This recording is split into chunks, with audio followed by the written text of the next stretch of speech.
Welcome to the Great Detectives of Old Time Radio from Boise, Idaho. This is your host, Adam Graham. If you have a comment, email it to me, box13@greatdetectives.net. Follow us on Twitter at Radio Detectives and become one of our friends on Facebook, facebook.com/Radio Detectives.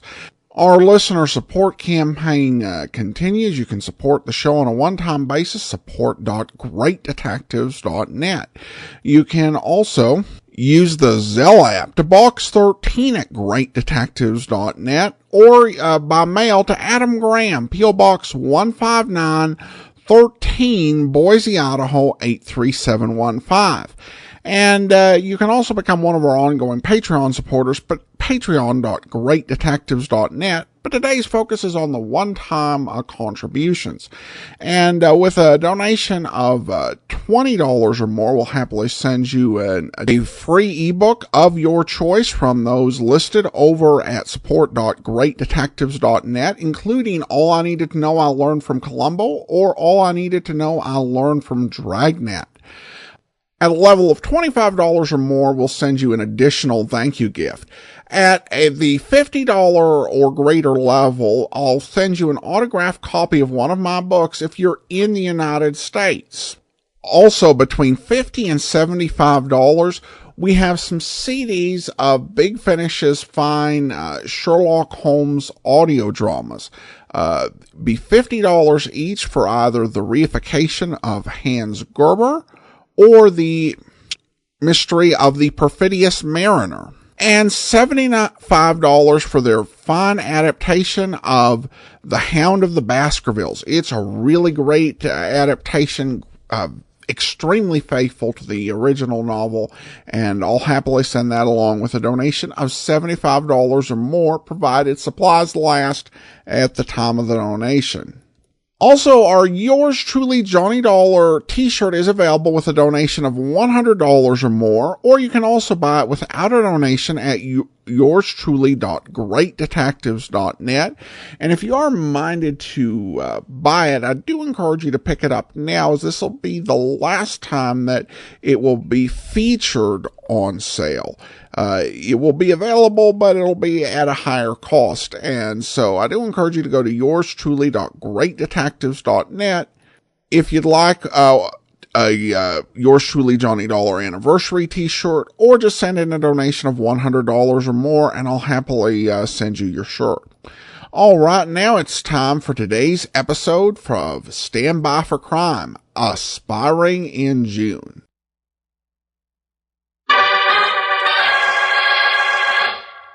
Stand by for crime.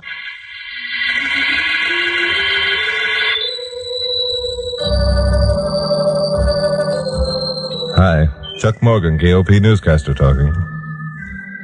Well, it was June here in Los Angeles, which meant that the countryside looked just about as it does the other 11 months of the year. You know, the seasons pass you by out here with seldom enough change to let you know what's going on. So in June, I always get a nostalgic feeling for the sight and smell of a countryside, which would justify the immortal lines of James Russell Lowell when he wrote, "And what is so rare as a day in June, then, if ever, come perfect days." Which is why when I arrived at my office on this particular June day and found Pappy Mansfield, owner of KOP, and my blonde secretary Carol Curtis waiting with a surprise announcement, I was ready to listen. Morning, kids. Hello, Chucky boy. Good morning, Chuck. Say, Pappy, about that wetback story, Well, what goes? You two been swallowing canaries again? Chuck, how would you like to take a trip back to New England? It's June back there, Chuck. Well, that figures. It's June here, so it must be June back there. What's it all about, Pappy? Do you remember that spy who was arrested in San Diego 3 weeks ago? The one who had been handing over information on airplane construction to the Russians? Dr. Alexander Gadd here. Naturally, that story was almost as hot as the Klaus Fuchs yarn. I ought to remember Gadd here. I interviewed him 3 times. Think you'd recognize him if you saw him again? Couldn't miss. Gadd he has escaped, Chuck. No kidding, when? About a week ago. 3 days later, he was captured. He's being held now in the poke at Burlington, Vermont. So? So you're going back to Burlington to identify Gadd here. Why me? Well, that's all part of an elaborate plan cooked up by the FBI and our own secret agents. You see, the man they're holding in Burlington isn't Gad here at all. Isn't Gad here? Now, wait a minute. Glamourpuss, what are you talking? Wait a minute. You'd better let me fill him in on this, Carol. Yeah, will you stop butting in, Glamourpuss? I won't. Go ahead, Pappy. Thanks. The FBI has information that the spy ring is a rendezvous all the way from Washington up through New England, with the last one at Burlington. Yeah? Burlington's population contains enough people of foreign extraction so that most any kind of an accent would go unnoticed. Also, it's a big enough place, catering a good deal to tourists, so that any infiltration of strangers wouldn't be noticed either. I see. Burlington's pretty close to the Canadian border, too, isn't it? About 60 miles, but those are details we can go into later. Gad here escaped while being taken to Washington.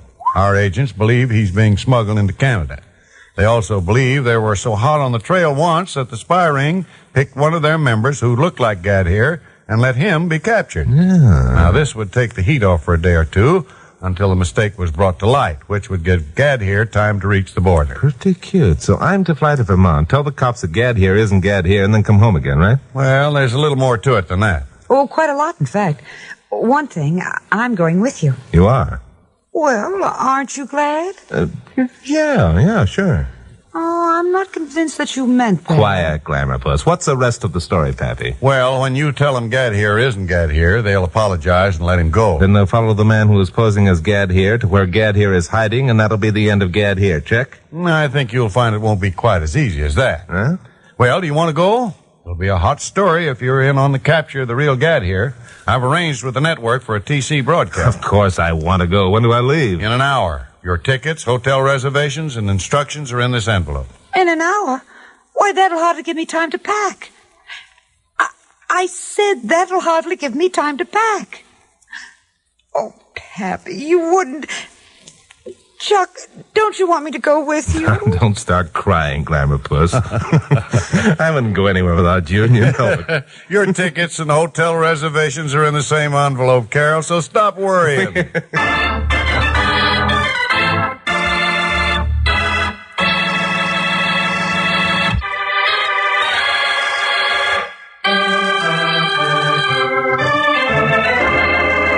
A TWA Constellation set Glamourpuss and me down at LaGuardia Field in New York the next day at 3 o'clock. 15 minutes later, we were aboard an Eastern Airlines plane bound for Boston. Glamourpuss was like a kid just let out of school. Chuck, isn't it exciting? We're 3,000 miles away from home, bound for adventure, and it's June. Yeah, but it's still June back in L.A. Oh, but here it's different. How? There's new life everywhere. Things are growing and... well, things are growing. Sometimes I think you're growing nuts. And sometimes, Chuck Morgan, I think you haven't got a romantic bone in your whole body. Yeah, you do you? Come here, you. Chuck, the stewardess. Never mind her. She's probably envious. We landed at Logan Field in East Boston at 4:45. A taxi took us through the Sumner Tunnel, down Beacon Street to Arlington, and the Ritz-Carlton Hotel. Pappy'd reserved rooms for us. Mine overlooked the beautiful public gardens. I stood looking down at them for a long time.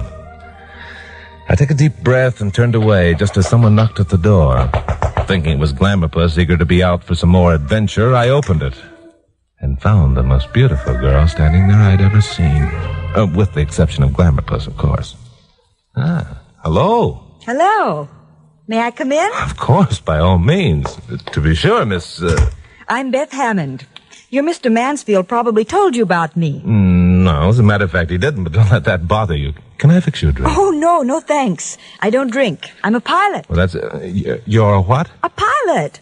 If Mr. Mansfield didn't mention me by name, he probably spoke of Hammond Airlines. Hammond... Oh, yeah, that's right. He chartered a plane from them to fly us to Now, don't tell me that... That's right. You don't mind flying with a female pilot, I hope? No. This isn't... No, on the contrary, it's just that... That it's unusual. Is that the word you're groping for, Mr. Morgan? Yes. And will you call me Chuck? Okay, Chuck. Thanks. Most people have the same reaction when they learn they've hired a female pilot. So I always present myself first and offer them a chance to back out if they want to. No. Don't you even think about such a thing. Splendid. My brother and I own the airline, and I have umpteenth flying hours to my credit, and... Uh-oh. Think fast, Chucky boy. Oh, hello, Miss Curtis. Come in, won't you? Miss Curtis, what in the name of... Oh. Miss Curtis, I'd like to have you meet Miss Hammond. Miss Hammond, this is my secretary, Miss Curtis. Hello, Miss Curtis. Hello.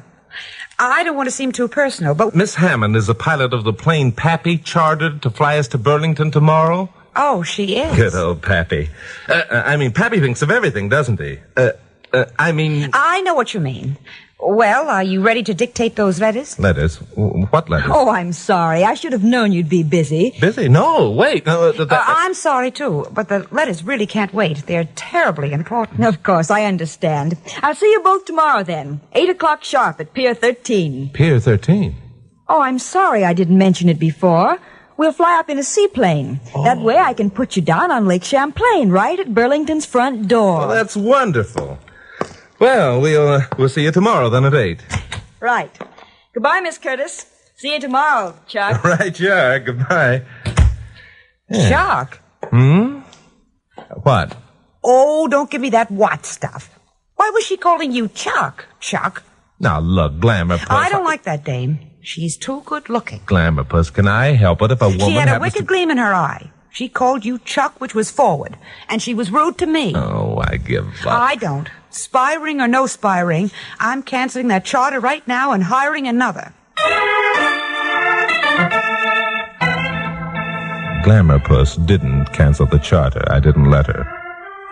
So the next morning at 8 o'clock, a cab dropped us at Pier 13 on Atlantic Avenue. And we found Beth Hammond waiting for us there with a speedboat. She was dressed in a pilot's uniform and looked lovelier than ever. Hello there. Hi. You're ahead of time. Jim will take your luggage. That's the plane out there. Are you sure you know how to fly it, Miss, what was the name? Hammond. Beth Hammond. And you needn't worry, Miss Curtis. I have umpteenth flying hours to my credit. Yeah? How many is umpteenth? A lot. Now look, Glamour Puss, either you're going to get some sense into your head and begin acting like a lady, or I'm sending you back to L.A., which would be... But, Chuck, I'm only trying... I mean it. Make up your mind. Oh, all right. I'm sorry, Miss Hammond. That's better. Okay, Jim, you grab hold of our luggage, huh? Thank you. Glamour Puss felt better, and so did I when we got into the air. We skimmed the Custom House Tower and headed northwest. In no time at all, we'd flown over northeastern Massachusetts, cut across the southwestern corner of New Hampshire, and picked up the silvery trace of Lake George in New York State. Directly ahead, serving as a boundary between northern Vermont and New York, was Lake Champlain. I was beginning to regret having blasted Glamour Puss and was thinking up some kind of an apology when something happened. Chuck, something's wrong. Yeah, it sounds that way. Any trouble, Miss Hammond? I don't know. Sounds like a clogged gas line. Oh. Clogged gas line? Oh, I knew that woman was to be trusted. Chuck, are we going to crash? No, don't get excited, Glamour Puss. This is a seaplane, remember? Right down there is Lake Champlain. We can set down as light as a feather. Yeah? Well, I don't like it. Don't worry, folks. We'll be all right. Sure, we were all right. I knew that, as far as crashing was concerned. But I had to agree with Glamour Puss. I didn't like it either. We hit the water with hardly a splash and taxied close into the shore. Almost at once, a motorboat put out from a tiny inlet. The only unusual thing about this was that the shoreline was a veritable wilderness. What would a motorboat be doing here? There were 4 men in the boat. 3 of them carried objects cradled in their arms. Cradled is right. They were submachine guns. Now what the... All right, big shot. Sit right where you are. Chuck, she's got a gun. Yeah, and it's pointed right down your gullet, mushmouth. One move and you get it. Mushmouth? Chuck, did you hear what she called me? Yeah, I heard her, Glamour Puss. Well, aren't you going to do something about it? Yeah, he's going to do something. Get over and open the door, big shot. Yeah, of course. I'm glad to accommodate you. Chuck, for heaven's sakes, are you going to... You talk too much, mushmouth. Keep it up and the next one takes a hunk off your ear. Everything okay, Beth? Everything's swell, Fred. Take 'em off. Okay, you two. Get down into the boat. Here, let me help you, Carol. Oh, Chuck, this is awful. We're being kidnapped. I think we'd better do as the man suggests. You're a smart cookie, big shot. Too bad we didn't have time to get better acquainted. Well, maybe it isn't too late. Sorry, good-looking. Where you're going, you're not going to have time for anything, sucker.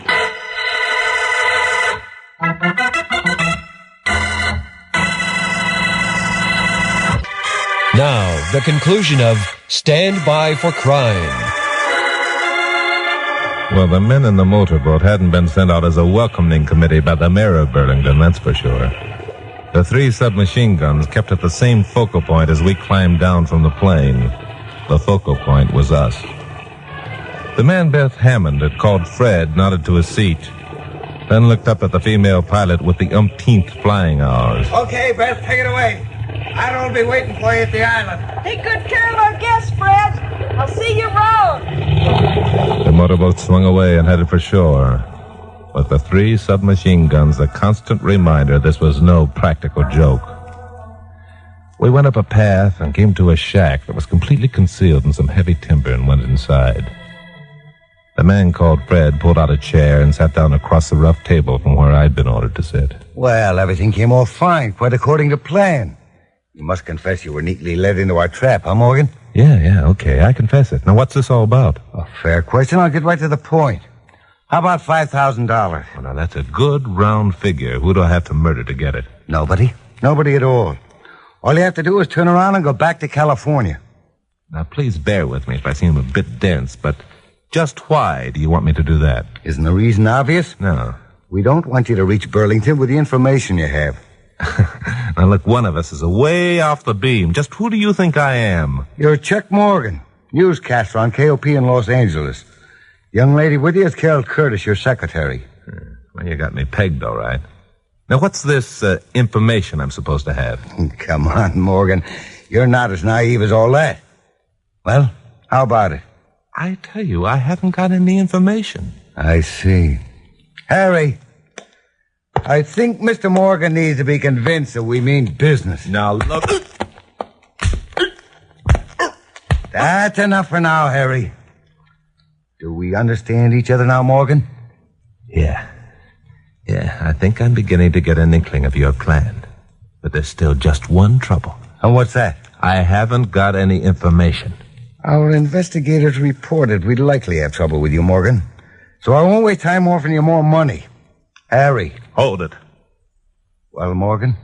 Just how do you figure you're going to get away with this? When that plane doesn't land at Burlington, you're going... Don't be a fool. The plane will land at Burlington, and there'll be 2 people in it. 2 people named Chuck Morgan and Carol Curtis. How fantastic can you get? How long do you think you can get away with that masquerade? Long enough to accomplish our purpose, I think. Like most people, you underestimate the efficiency of our organization. Well, now that you have the facts of the case, you want to change your mind? Look, I couldn't if I wanted to. Okay, Morgan. I had hoped you'd be reasonable. This sort of thing is distasteful to me. Work 'em over, Harry.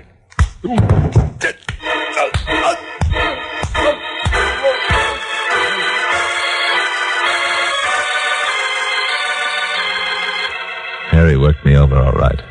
He had a special technique. I didn't lose consciousness for at least 5 minutes. I had no way of telling how long I was out, but sunlight was streaming through one of the cabin windows, making a pattern of moving leaves on the plank floor.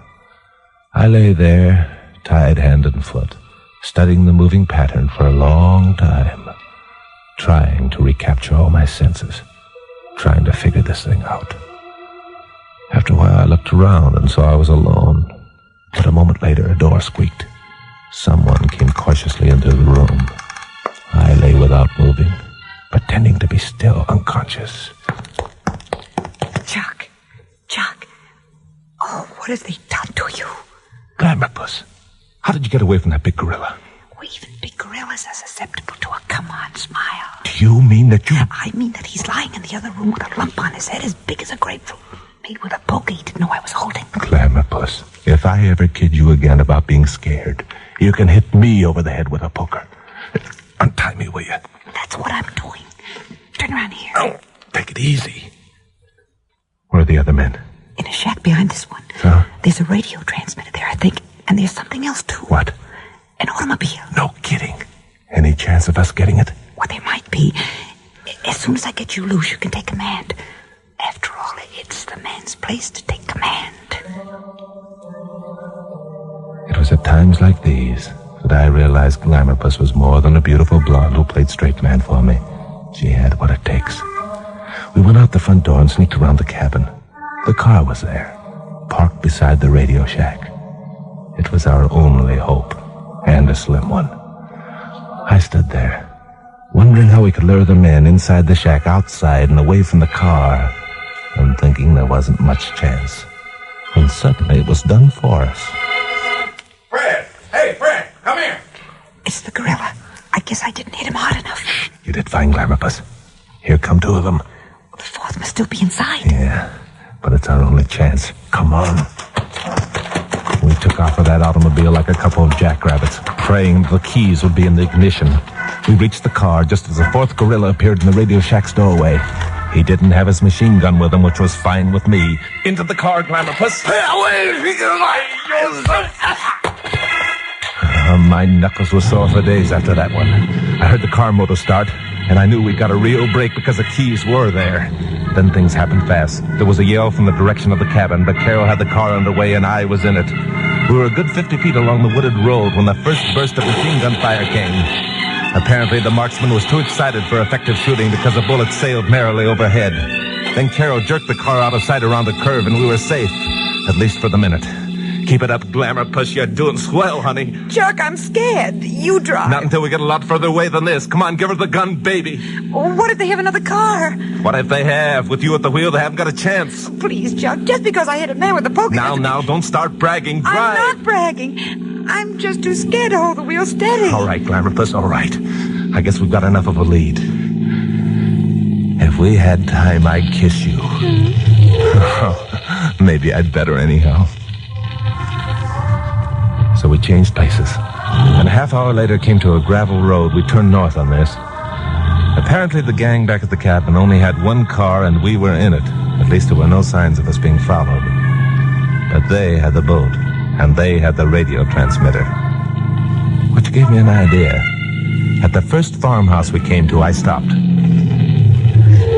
What are we stopping here for? You see those telephone wires running into that farmhouse? Uh-huh. Well, I'm going to make a call. Well, who are you calling and why? Unless I'm greatly mistaken, there's going to be a reception committee waiting for us at Burlington, and I want to be sure we're prepared for it. But, Chuck, I don't understand. How could you... I've got time to explain now. I'll give you the details when I get back. Keep the motor running.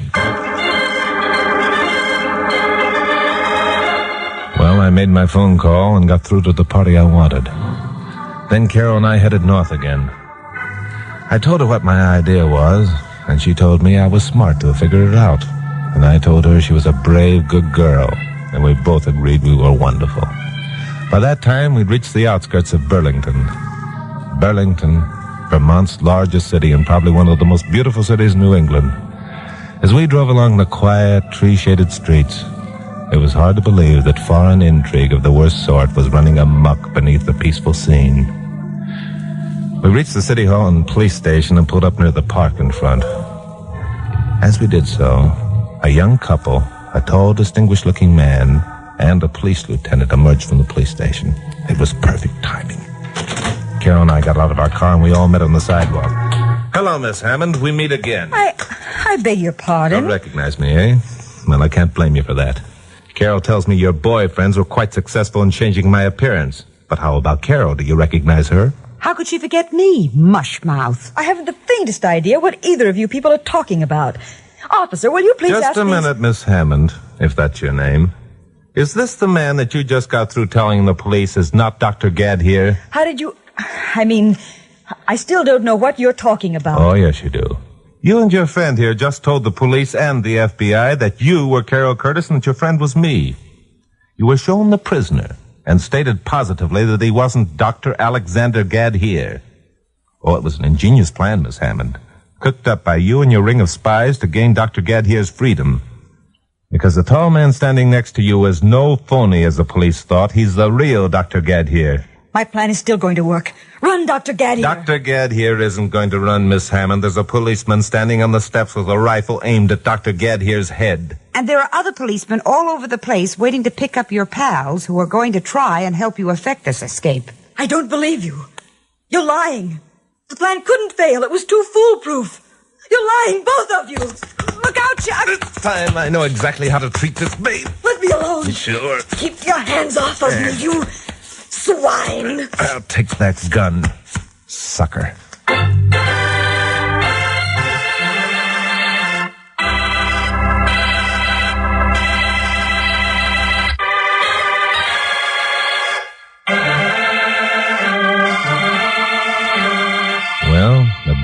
police did their job well. Besides Beth Hammond and her friend, they picked up 5 other agents who were planted around the station, ready to lend a hand in helping Gad here escape if it were necessary. But they did better than that. One of their planes scoured the east coast of Lake Champlain until they spotted a motorboat that looked like the one I described. It contained Fred and his gang, which added 4 more to the total take of enemy agents that day. Well, Glamourpuss and I spent the night and the next day in Burlington, and I did my broadcast. 2 days later, we were back in L.A. reporting to Pappy Mansfield. Well, that was nice going, kids. But what I can't figure out is why those 2 who were posing as you just didn't go up to Burlington and tell the police that Gad here wasn't Gad here without bothering to try buying you off. Well, there are a lot of reasons, Pappy. In the first place, they didn't know how much time they had. In the second place, if they could have bought me, it would have been far less risky. You see, the fact that Chuck would recognize Gad here as Gad here and not a phony was the information that character Fred was trying to buy from Chuck. Chuck figured it all out when he was unconscious. When he was unconscious? Oh, she means, of course, after I returned to consciousness, don't you, Glamourpuss? Yes, of course. Oh, I see. Well, tell me, what are you 2 so sweet to each other about all of a sudden? Pappy, I want to tell you that Carol is one of the bravest girls I've ever known. One of the bravest? I mean the bravest. And I want to tell you, Pappy, that Chucky Boy is one of the smartest man I've ever known. Well, my. Say, Chuck, how do you figure that spy ring knew all about our plans? Oh, because they're spies, Pappy. That's their business. Now, don't ask me how many agents there are here in L.A. and who they are, because I don't know. You talk to the cops or the FBI or somebody. But all I know is they have some beauties among them. That Beth Hammond, for one, what a dish. Chuck Morgan. But Glamourpuss, she was beautiful. She had to be. What do you mean she had to be? But Glamourpuss, she was supposed to be the secretary of Chuck Morgan, wasn't she? And isn't Chuck Morgan's secretary the most beautiful girl in the world? Oh, Chucky boy, you cute. Oh, what a line you've got. And I love it.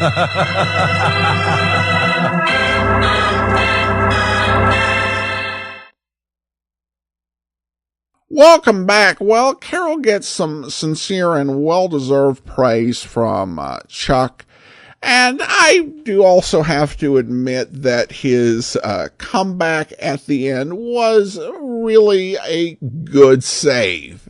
That one is solid because, he would have been in so much trouble.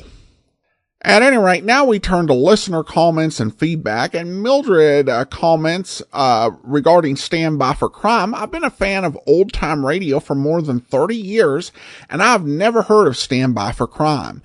Thank you for expanding my listening horizons. Well, thank you so much, Mildred. Glad that we're able to help you discover something new.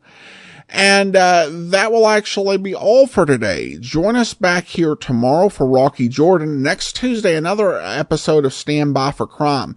I do want to encourage you to send along your one-time donations to support.greatdetectives.net or with the Zelle app to box13@greatdetectives.net or by mail to Adam Graham, P.O. Box 15913, Boise, Idaho 83715.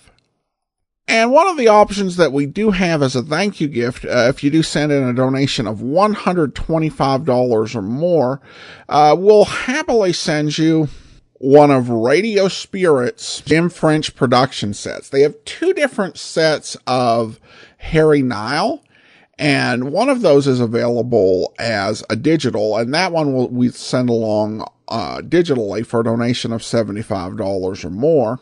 In addition, they have a set called The Investigators, which just features a grab bag of all the different detective shows that Jim French Productions did, including Raffles and The Adventures of Hilary Kane, and as well as a couple Harry Nile episodes. And they also have some of their Sherlock Holmes programs, and will happily send you one of those CDs with a donation of $125 or more. And there are others that are available as digital for less. Full list of available thank you gifts are at support.greatdetectives.net. Well, that will actually do it for today. In the meantime, send your comments, box13 at greatdetectives.net. Follow us on Twitter, Radio Detectives, and become one of our friends on Facebook, facebook.com/Radio Detectives. From Boise, Idaho, this is your host, Adam Graham, signing off.